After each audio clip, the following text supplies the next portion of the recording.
All right. Thank you all very much. My name is Jeremy Youde. I'm the Dean of the College of Liberal Arts here, but I'm also a political scientist by training. And so I'm interested in these questions largely around how do we respond to infectious disease outbreaks and these sorts of things. And so when you think about the areas in which zombies might excel, appreciating the nuances of public policy at the national and international level is probably not at the top of that list. Eating brains, shuffling, moaning, yes. Appreciating the legislative process or complex diplomacy, probably not so much. There's no United Nations of zombies. It seems incredibly unlikely that that's going to happen. And when we do hear about politics and zombies, it's usually not in a favorable light. We tend not to talk about politicians acting like zombies in a very favorable manner. In fact, one of the most telling moments of this actually comes from 1976. So in 1976, Fela Kuti, who is this Afrobeat musician, releases this album called Zombie. And it is a political response to the military government that's in charge at that point in time. And he's calling the soldiers who are upholding the military coup, he's calling them zombies. And he is chastising them and basically calling them out. Why are you doing this? And the response of said military soldier zombies is that they burned down his compound and they killed his mother by throwing her out the window. So when zombies do get into the political realm, they tend not to do very well on the whole, or at least not do very well for humans. And so if we've learned nothing else already today, it's that we need to be prepared for the possibility, if not absolutely expect, that there will be some sort of outbreak of zombieism in the relatively near future. And we also know that when there are viruses, when there are things like this that spread from person to person, they tend not to respect international boundaries. It doesn't matter if viruses don't carry passports. They don't care about this. And so that means we need some sort of coordinated response. The international community somehow has to come together if we're going to be able to effectively try to stop the spread of any sort of disease like zombieism. Now, there is a history of patient advocacy groups coming together to try to work together to get more funding and to get some greater attention for these issues. But again, zombies don't seem to have organizational skills at the top of their list. So the idea that we're going to have some sort of group of zombies coming together seems relatively unlikely. And so again, we need some sort of coordinated response. And that's fortunately where the international system is kind of in a good place, because we have an organization which, while zombies are not part of their mission, coordinating international health responses is. And that's the World Health Organization.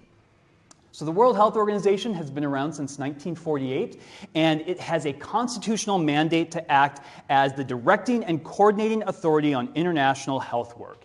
It's part of the United Nations system, and it is a membership organization, so every country that is a member of the United Nations is automatically a member of the World Health Organization, unless you specifically decide you don't want to join. The only country that has done that to this point is Liechtenstein. Maybe they're overrun with zombies. There's like 36 people in Liechtenstein. It's about the size of this room. I don't know exactly what's going on there.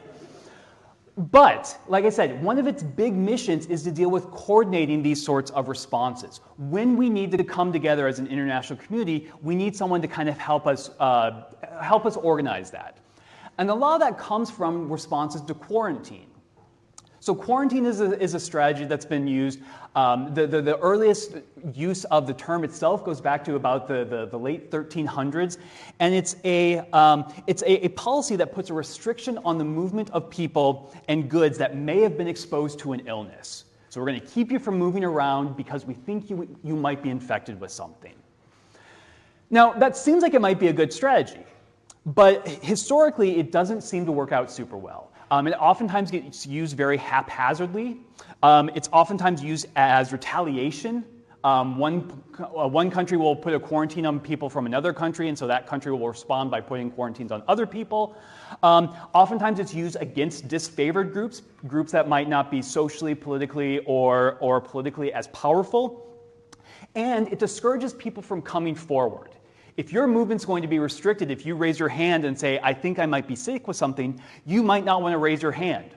So think about every zombie movie when there's that one grandfatherly type character who helps the group fight off the zombie horde and then happens to mention to someone, oh, I think I've got a little scratch on my neck here. I think I may have been bitten. That grandfather, that's why quarantine doesn't work, because he doesn't want to raise his hand and tell people that he might potentially be infected. That was happening on the international level as well, and so that's where the World Health Organization stepped up. And part of what they have done is they've created something called the IHR, the International Health Regulations. Now, these date back as far as the late 1800s, but these are regulations that deal with surveillance, they deal with information sharing, and they deal with coordination sorts of responses. So the IHR were set up to say, if you have cases of these particular diseases, you need to keep an eye on them, you need to report that information, and then you need to work with other countries to try to deal with that. The problem with the IHR were that they didn't keep up with the times. They only mentioned specific diseases. And so that meant that any disease that we didn't know about after, say, 1969, or didn't know about until 1969, wasn't covered. So HIV, SARS, zombieism would not be covered because we hadn't seen this. So there was no international regulation that said you would have to report an outbreak of zombieism. They changed that in the 1990s, not so much because of zombies, but because of the emergence of new infectious diseases. And when they did that, they created this new chart to say when you need to report a disease to the World Health Organization.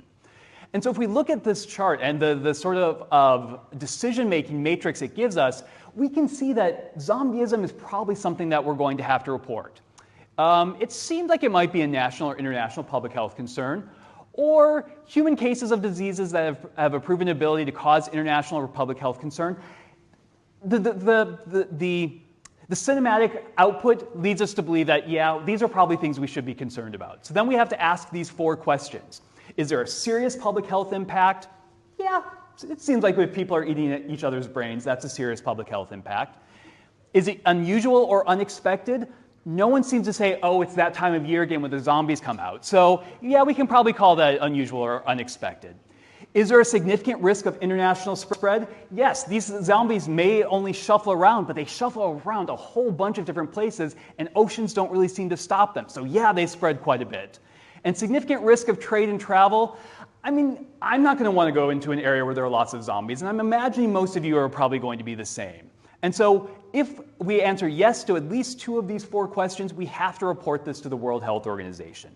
And when the World Health Organization gets this information, they can declare something called a public health emergency of international concern.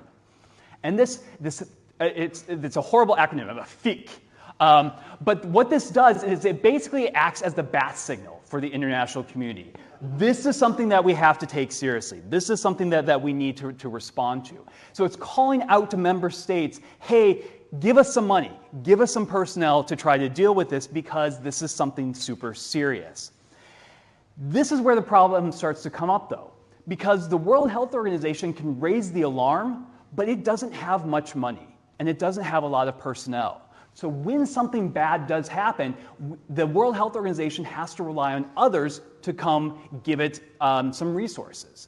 And that takes time. And that allows for the disease to actually become even more instantiated within that society. This was part of what we've seen with the Ebola outbreaks. Part of what led the West Africa outbreak to be so dangerous was that it took a long time for the World Health Organization to actually get the resources that it needed.